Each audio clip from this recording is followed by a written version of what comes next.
presented by Raj Recording Studio, Gadara Baja।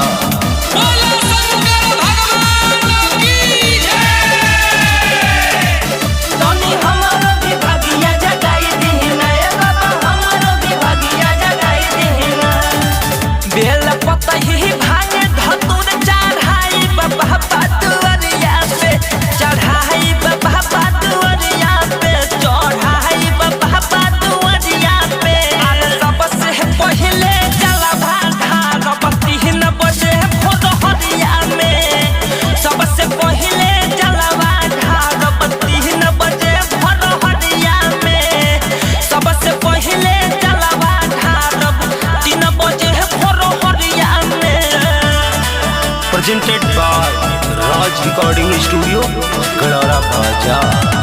Music Director Vikas Raj।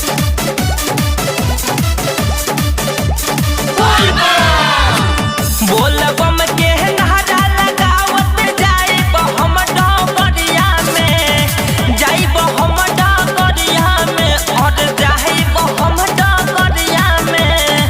सबसे पहले जलवा ढारब 3 बजे भोरहरिया में। सबसे पहले जलवा ढारब 3 बजे भोरहरिया में।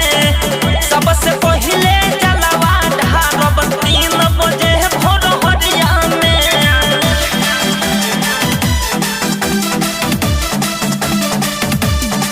बोला बोला बाबा भूतनाथ की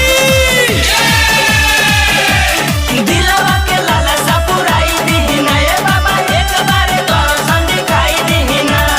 राइटर सुमन आर एस रितेश विनोद जी के लेके संघरिया में, राजा संदीप के लेके संघरिया में, नीरज वो के लेके संघरिया में।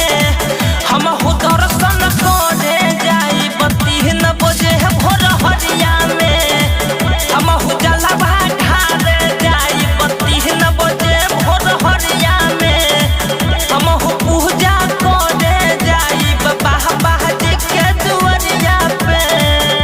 Presented by Raj Recording Studio,